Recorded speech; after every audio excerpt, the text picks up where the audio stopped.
Vendí la empresa que construí con mi esposo por 680 millones de pesos e invité a mi hijo y a su esposa a celebrar en un restaurante de San Pedro. Mientras ellos se levantaban a bailar en el salón privado, el jefe de seguridad se acercó a mi mesa y me susurró: «Señora, no tome eso». Vi a su hijo echarle algo a su vaso. Me fui sin hacer escándalo. 3 horas después, un laboratorio confirmó que mi bebida tenía una dosis peligrosa de metoprolol. En alguien con mi corazón, eso podía provocarme un colapso cardíaco y parecer una muerte natural. Me llamo Amparo Villarreal y tengo 68 años. Una semana antes había vendido Logística Villarreal del Norte, la empresa que mi esposo Ramón y yo levantamos durante más de 30 años. Empezamos con 2 camiones usados, una oficina rentada y muchas noches sin dormir. Con el tiempo crecimos rutas industriales, clientes grandes, patios llenos de unidades y empleados que conocíamos por nombre. Cuando Ramón murió, 5 años atrás, yo seguí al frente. No porque fuera fácil, sino porque esa empresa era lo único que todavía sentía vivo de él. Pero ya estaba cansada. Las rodillas me dolían al subir escaleras, el cardiólogo me pedía bajar el ritmo y la casa se me hacía cada vez más silenciosa. Así que acepté la oferta de un grupo empresarial. Fueron 680 millones de pesos. Una cantidad que todavía me costaba decir en voz alta. Tengo un solo hijo, César. Tiene 42 años y está casado con Marcela desde hace casi 10. Siempre pensé que, con todos sus defectos, César era un buen hombre. Consentido, sí. Impaciente, también. Pero mi hijo al fin. Para celebrar la venta, los invité a comer a un restaurante de autor en San Pedro Garza García. Era martes, cerca de las 2 de la tarde. Yo quería compartir ese momento con la poca familia que me quedaba. César llegó primero y me abrazó demasiado fuerte. «Mamá, esto es increíble», dijo, apretándome los hombros. «De verdad, te lo mereces. Estoy muy orgulloso de ti». Marcela me dio un beso en la mejilla. «Doña Amparo, usted trabajó toda la vida para esto. Ahora sí le toca descansar». Sonreí, pero algo en ellos me incomodó. No era felicidad normal, era demasiado entusiasmo. Sonrisas grandes, voces altas, frases que sonaban preparadas. Como si estuvieran actuando para alguien. Nos sentamos junto a un ventanal. Yo pedí jugo de arándano. César y Marcela pidieron champaña. «¿Y ya pensaste qué vas a hacer con tanto dinero?», preguntó César apenas el mesero se fue. «Todavía no», respondí. «Quiero tomarme mi tiempo». «Debería viajar», dijo Marcela. «Irse a Europa, comprarse una casa en la playa, descansar de verdad. O invertirlo bien», agregó César. Sus ojos tenían un brillo raro. «Podrías armar algo para la familia, dejar todo protegido, que nadie tenga problemas después». Ahí estaba, esa mirada. Yo ya la había visto antes, en pequeñas dosis, cuando hablábamos de propiedades o de la empresa, pero nunca así, nunca tan abierta. «Ya veremos», dije. Comimos. Hablamos de cosas sin importancia. El restaurante estaba tranquilo, con música baja, mesas separadas y meseros que se movían sin hacer ruido. En un salón privado había un evento con música en vivo y un pequeño espacio donde algunas parejas se levantaban a bailar. César lo notó desde el principio. Después del postre, se puso de pie y le extendió la mano a Marcela. «Vamos a bailar, amor». Ella se levantó riendo. Yo me quedé en la mesa, mirando mi vaso de jugo de arándano. Entonces, un hombre se acercó a mí. Traía traje oscuro y un gafete con su nombre Héctor. No era solo un guardia de puerta. Era el encargado de seguridad del restaurante, y desde que llegamos lo había visto cerca de la barra, atento a los monitores y al salón. «Señora», dijo en voz baja, inclinándose para que nadie más escuchara. «Perdón que la moleste. Necesito decirle algo». Lo miré. «Cuando usted fue al baño hace rato, vi algo raro en el monitor y luego desde la barra. El señor que le dice mamá sacó un frasquito y echó algo en su vaso. Miró hacia los lados antes de hacerlo. Lo vi claro. Sentí que el cuerpo se me heló. ¿Está seguro?». «Sí, señora». No sé qué era, pero no se veía bien. Preferí avisarle. Miré el vaso. El jugo seguía ahí, intacto, rojo oscuro, como si nada hubiera pasado. Gracias, dije. Mi voz salió tranquila. Por dentro, todo se me estaba cayendo. Antes de apartarse, Héctor me dijo casi sin mover los labios: voy a guardar la grabación y voy a separar el vaso cuando limpien la mesa. Nadie más va a tocar eso. Asentí apenas. No quería que César viera nada raro. Héctor se fue hacia la barra. César y Marcela volvieron unos minutos después, tomados de la mano, riéndose como si el mundo fuera perfecto. ¿Estás bien, mamá?, preguntó César. Te ves pálida. Tenía que pensar rápido. No podía permitir que notaran nada. La verdad, no me siento bien, dije, llevándome una mano al estómago. Creo que la comida me cayó pesada. ¡Ay, no!, dijo Marcela. ¿Quiere que pidamos algo? ¿Un té? Sonaba preocupada. Tal vez otra persona le habría creído. Yo ya no. Tomé el vaso como si fuera a beber. César siguió mi mano con los ojos. No parpadeaba. Esperaba verme tomar. Me acerqué el vaso a los labios, pero antes de tocarlo fingí que se me resbalaba.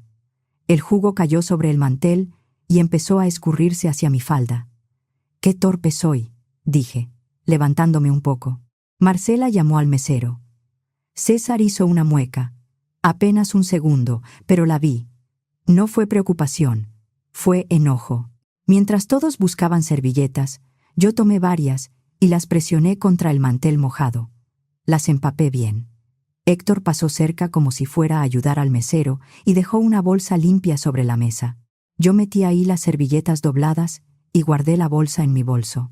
Él, por su parte, se quedó pendiente del vaso y pidió que nadie retirara nada sin avisarle. «Creo que mejor me voy a casa», dije. «No me siento nada bien». «Yo te llevo», respondió César de inmediato. «No, hijo. Ustedes quédense. Ya pedí un Uber». «Pero mamá». «César, por favor. Solo quiero irme a acostar». Tomé mi bolso y salí sin mirar atrás. El Uber estaba afuera, pero no le di la dirección de mi casa. Le pedí que me llevara a un laboratorio privado en la misma zona, uno que la empresa había usado antes para análisis urgentes. Al llegar, pedí hablar con alguien de inmediato. Expliqué que necesitaba analizar unas servilletas con restos de una bebida y que, si era posible, después entregaríamos el vaso con mejor resguardo. La técnica me miró raro, pero no hizo preguntas. Pagué extra por un análisis preliminar toxicológico y dejé mis datos. Después me fui a casa. Las 3 horas siguientes fueron de las más largas de mi vida. Caminé por la sala, mirando los cuadros de Ramón. Pensaba en César de niño, con las rodillas raspadas, corriendo hacia mí para que lo abrazara. Pensaba en sus fiestas de cumpleaños, en sus graduaciones, en las veces que me dijo que yo era la mejor mamá del mundo. Y luego pensaba en su mano echando algo en mi vaso. Cerca de las 6:30 sonó el teléfono. «Señora Villarreal», dijo la técnica del laboratorio. «Tenemos un resultado preliminar. La muestra contiene tartrato de metoprolol en una concentración extremadamente alta». Conocía ese nombre. Yo tomaba medicamentos para el corazón desde hacía años. «¿Qué significa eso?», pregunté, aunque una parte de mí ya lo sabía. En una persona con antecedentes cardíacos, una cantidad así puede ser muy peligrosa.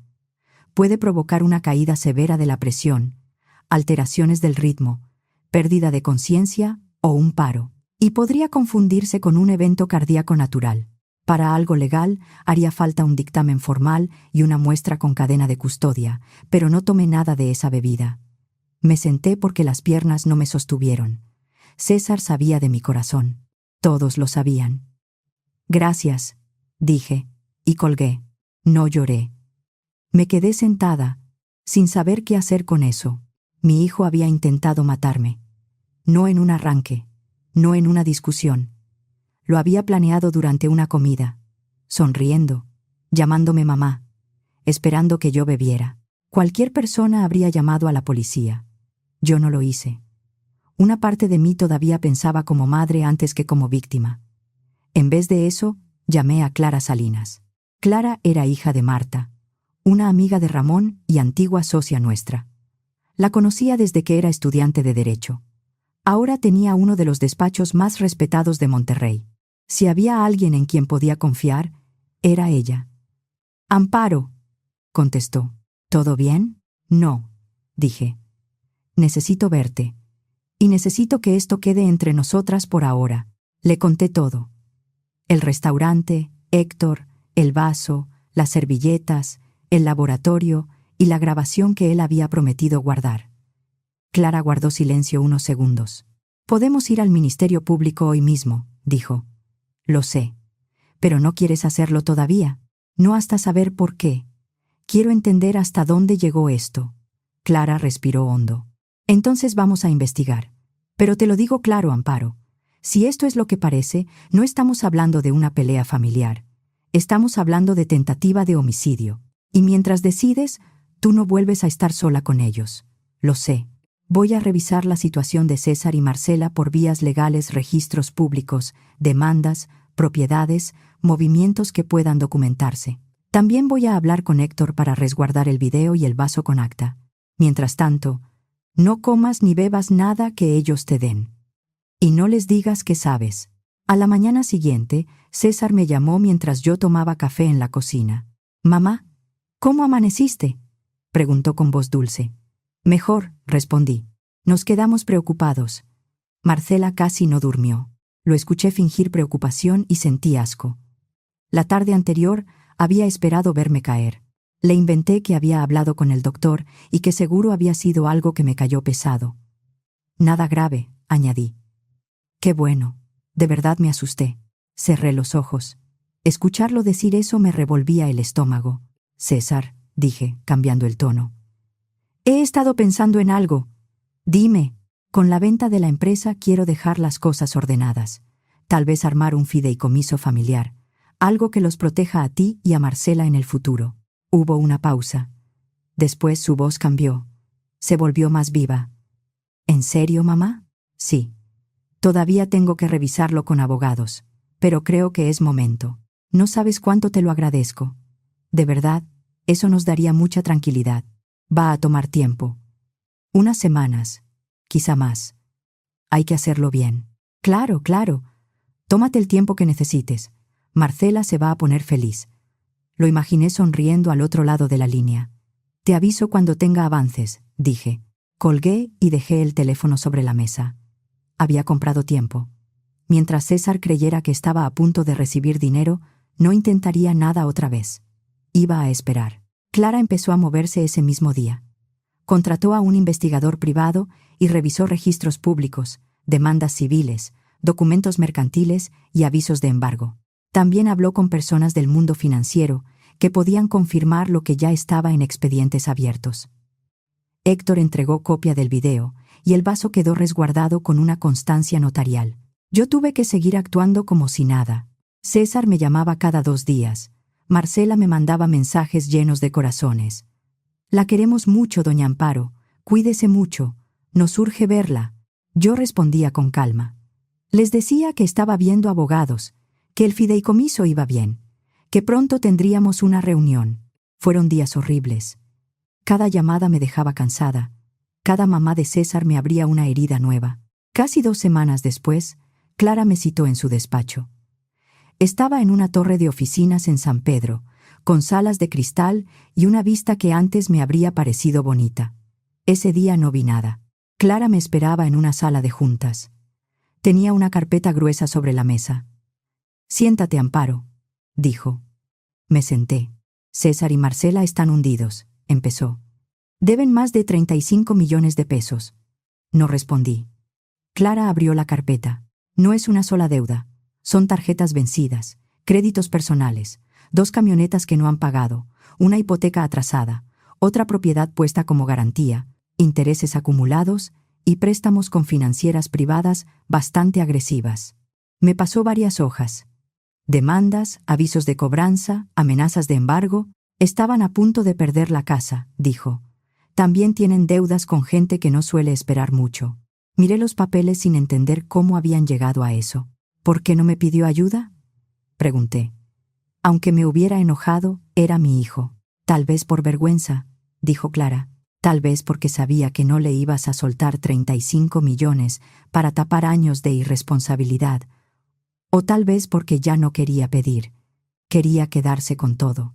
Las palabras cayeron pesadas sobre la mesa. Entonces decidió matarme, dije. Clara no me corrigió. Hay más. Sacó otro grupo de documentos. Marcela estuvo llamando a galerías de Monterrey y Guadalajara. Se presentó como tu representante.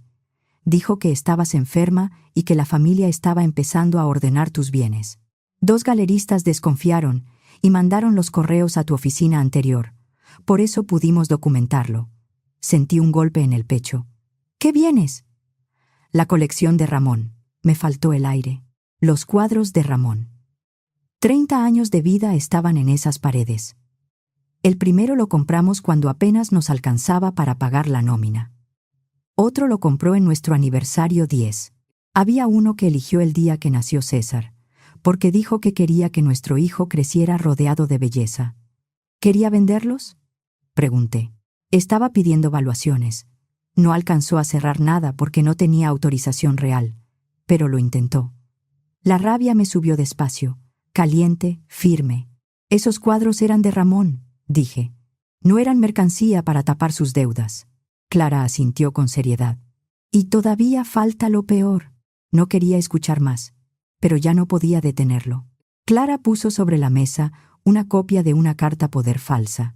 César usó esto para intentar conseguir información médica tuya. La firma es falsa.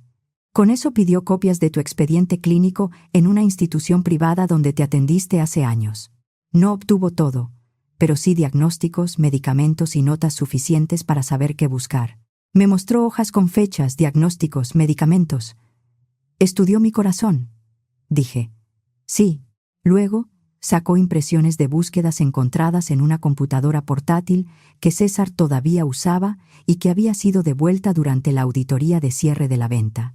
Seguía inventariada a nombre de la empresa, y el área de sistemas había hecho respaldo con autorización del comprador y constancia de entrega. Clara no necesitó explicarme más.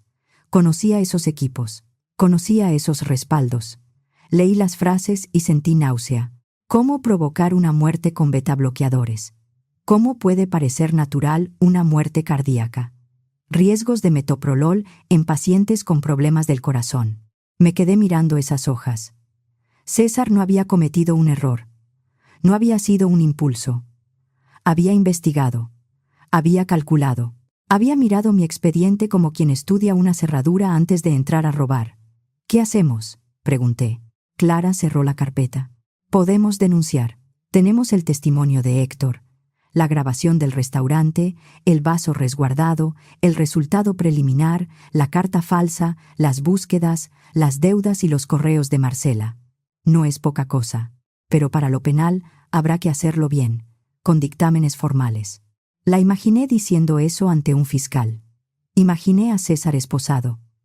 Imaginé su cara de niño superpuesta con la del hombre que puso algo en mi vaso. No sé si pueda verlo en prisión, dije. Clara me miró sin juzgarme. Entonces hay una vía de protección inmediata. No borra lo que hizo y no te quita el derecho de denunciar, pero te separa de ellos y de sus deudas. ¿Cuál? Les hacemos creer que van a firmar el fideicomiso. Vienen aquí. Les ponemos las pruebas enfrente. Tú decides si denuncias ese mismo día o si firmas un convenio civil con reserva de derechos. Reconocen que no tienen derecho sobre tus bienes. Renuncian a reclamaciones patrimoniales. Se comprometen a no contactarte, no usar tu nombre y no intentar mover nada de la familia. Si violan una sola cosa, entregamos todo a la fiscalía. Me quedé callada. Esto no es comprar silencio, agregó Clara. Es protegerte de inmediato sin obligarte hoy a tomar una decisión que todavía no puedes sostener. ¿Y la fundación? Desde la muerte de Ramón ya existía un borrador con asesores patrimoniales. Me hablaste de eso varias veces. Podemos acelerar la estructura y dejar el patrimonio fuera del alcance de César. No será perfecto de un día para otro, pero sí puede quedar formalmente encaminado. Ramón siempre quiso apoyar a jóvenes artistas. También donaba a proyectos de conservación de fauna, sobre todo del norte del país. Durante años me pidió que algún día hiciéramos algo más formal. Yo lo fui dejando para después. César acababa de darme el motivo para no esperar más. Hagámoslo, dije. Los días siguientes fueron de preparación.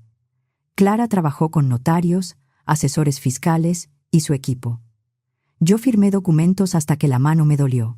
El dinero quedó comprometido en una estructura patrimonial para la Fundación Ramón Villarreal, destinada a becas para jóvenes artistas y proyectos de conservación. No todo se movió en una tarde, pero lo suficiente quedó firmado para que César no pudiera tocarlo.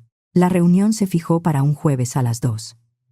Clara le dijo a César que ya estaban listos los documentos del fideicomiso familiar y que Marcela debía acompañarlo. Llegaron 15 minutos antes. Yo ya estaba sentada en la sala de juntas. Me había vestido con un traje azul marino que Ramón siempre decía que me hacía ver fuerte. No me sentía fuerte, pero quería parecerlo. César entró con su mejor traje. Marcela llevaba un vestido carísimo, de esos que no se compran cuando uno está ahogado en deudas. Venían sonriendo. «¡Mamá!», dijo César, acercándose para besarme. Le ofrecí la mejilla. Nada más. Marcela se sentó frente a mí y puso su bolso sobre las piernas. «¡Qué emoción, doña Amparo!», dijo. «De verdad, esto nos cambia la vida». «Sí», respondí. «Eso creo». Clara se sentó en la cabecera de la mesa. Frente a ella había varias carpetas y una memoria con el video. «Antes de hablar de dinero van a ver esto», dijo. César frunció el ceño. Clara abrió la primera carpeta y la deslizó hacia ellos. «Este es un resultado toxicológico preliminar. Corresponde a restos de la bebida que Amparo tenía en el restaurante. Contenía tartrato de metoprolol en una concentración peligrosísima para una persona con su historial cardíaco». César se quedó quieto. Marcela miró el papel como si no entendiera. «¿Qué es esto?», preguntó César. «Lo que pusiste en el vaso de tu madre», dijo Clara. La cara de César perdió color. «No sé de qué estás hablando». Sus manos decían otra cosa. Le temblaban sobre la mesa. Clara conectó la memoria a la pantalla. No reprodujo todo, solo unos segundos. Se veía cuando yo me levantaba al baño. Se veía a César inclinarse, sacar algo pequeño del saco, mirar alrededor y vaciarlo en mi vaso. César tragó saliva y bajó los ojos. Clara no levantó la voz. «No voy a leerles todo. Está aquí la deuda de más de 35 millones, los correos de Marcela a las galerías, la carta poder falsa con la que intentaron obtener información médica y las búsquedas hechas desde una computadora portátil de la empresa». Puso las hojas frente a ellos. Marcela apretó los labios. «Yo solo estaba preguntando valores», dijo. «Para tener una idea». «Querías vender los cuadros de mi esposo», dije. Mi voz salió más firme de lo que esperaba. «Doña Amparo, no era así. Cada cuadro tiene una historia», continué. «Uno lo compramos cuando César nació, otro en nuestro aniversario, otro después de nuestro primer contrato grande. Para ti eran dinero colgado en la pared. Para mí eran mi vida con Ramón». Marcela bajó la mirada. Clara tomó otra hoja y leyó sin adornos. «Cómo provocar una muerte con betabloqueadores. Cómo hacer que una muerte cardíaca parezca natural. Efectos de metoprolol en pacientes con problemas del corazón». El silencio se volvió pesado. Miré a mi hijo. El hombre frente a mí ya no se parecía al niño que yo había criado, pero sus ojos eran los mismos, y eso lo hacía peor. «Lo planeaste», le dije. «Revisaste mi expediente. Buscaste cómo hacerlo. Me invitaste a celebrar y te sentaste a verme beber». «Mamá», dijo César. Su voz se rompió. «Perdóname. Yo no estaba pensando bien. Estábamos desesperados. Estabas desesperado por dinero, no por mí. No quería que sufrieras. Pensé que sería rápido, que todos iban a creer que había sido tu corazón». Esa frase me heló más que una negación. «Sí sabías», le dije. «Si Héctor no me hubiera avisado, yo habría tomado ese jugo, y tú habrías llamado a una ambulancia fingiendo dolor». César empezó a llorar. «Me equivoqué. No sé qué me pasó. Yo pensé en todas las veces que lo cuidé cuando tenía fiebre, en las noches que pasé sentada junto a su cama, en los entrenamientos de fútbol donde lo esperaba 2 horas bajo el sol, en la universidad privada, los semestres, los viajes, los autos y todas las oportunidades que Ramón y yo le dimos. Y aún así, un día decidió que yo valía más muerta. No habrá fideicomiso familiar, dije. César levantó la cabeza. ¿Qué? Los 680 millones de pesos ya no están disponibles para ti. Quedaron destinados a la Fundación Ramón Villarreal. Van a servir para becar jóvenes artistas y apoyar proyectos de conservación. Las dos cosas que tu padre amaba. Marcela reaccionó primero. No puede hacer eso. Ese dinero también le correspondía a César. La miré. No. Ese dinero era mío. Y ahora va a ayudar a personas que no intentaron matarme. Clara sacó el último documento. Amparo puede ir hoy mismo al Ministerio Público y presentar denuncia por tentativa de homicidio, falsificación de documentos y lo que resulte, dijo. Eso sigue sobre la mesa. Este convenio no cancela nada penal. Amparo se reserva todos sus derechos. César se cubrió la cara con las manos. Lo que sí pueden firmar hoy, continuó Clara, es su separación patrimonial. ¿Reconocen que no tienen derecho presente sobre los bienes de Amparo Villarreal? ¿Renuncian a cualquier reclamación civil sobre apoyos anteriores? ¿Se comprometen a no acercarse a ella, no contactarla, no usar su nombre ni intentar mover bienes de la familia? Marcela respiraba rápido. Sobre la casa, dijo Clara. La propiedad está dentro de la sociedad familiar donde Amparo conserva la mayoría. Ustedes tenían derechos de uso y una participación condicionada por la hipoteca. Firman la cesión de esa parte. Amparo liquidará el adeudo vencido para evitar el embargo, y el inmueble pasará a la Fundación Ramón Villarreal. Nos van a dejar sin nada, dijo César. Lo que todavía conservan es su libertad, respondió Clara. No la desperdicien. César me miró como cuando era niño y quería que yo arreglara algo. Mamá, por favor. La casa no. Necesitamos dónde vivir. Sentí que algo dentro de mí se endurecía. Intentaste matarme, César. Quisiste vender los cuadros de tu padre. Falsificaste documentos. Estudiaste mi enfermedad para usarla contra mí. No me pidas casa. Marcela empezó a llorar. Doña Amparo, por favor, no nos destruya. Somos familia. La miré sin parpadear. No me hables de familia, Marcela. Tú te sentaste conmigo sabiendo que algo estaba mal en esa mesa, y aún así, sonreíste. Discutieron casi una hora. Suplicaron. Prometieron cambiar. César dijo que iba a buscar ayuda, que podía trabajar, que podía pagar poco a poco. Marcela juró que no sabía todo, aunque las pruebas decían otra cosa. Yo no cedí. Al final, César tomó la pluma. Le temblaba la mano. Firmó. Marcela firmó después, con lágrimas corriéndole por la cara. Cuando terminaron, Clara revisó cada hoja. «Pueden retirarse», dijo. César se quedó de pie frente a mí. «Mamá», no contesté. «¿De verdad nunca me vas a perdonar?» Lo miré. Quise decirle muchas cosas. Que una madre no deja de amar de un día para otro. Que en ese momento todavía me dolía verlo destruido. Que una parte de mí quería abrazarlo, aunque otra parte recordaba el vaso. Pero solo dije, «Vete». César bajó la cabeza y salió. Marcela lo siguió. Ninguno de los dos miró atrás. Cuando la puerta se cerró, me quedé sentada. Clara puso una mano sobre mi hombro. «¿Estás bien?» «No», respondí. «Pero voy a estarlo». 3 meses después, asistí a la primera exposición apoyada por la Fundación Ramón Villarreal en alianza con una galería de Monterrey. Había obras de jóvenes artistas de varias partes del país, pintura, escultura, fotografía. Algunos hablaban con nervios, con ilusión, como si todavía no creyeran que alguien les hubiera dado una oportunidad. Caminé entre las piezas pensando en Ramón. Él habría disfrutado cada minuto. Habría preguntado técnicas, nombres, historias. Habría comprado algo solo para animar a un muchacho tímido parado junto a su cuadro. Esa noche pensé que Ramón habría querido eso, ver su dinero ayudando a personas reales, no guardado en una cuenta ni usado para tapar la codicia de César. Después de la reunión en el despacho, mi vida siguió. No de la misma manera, pero siguió. Iba 2 veces por semana como voluntaria a la fundación. Revisaba solicitudes de becas, visitaba talleres, hablaba con muchachos que me recordaban a Ramón cuando era joven.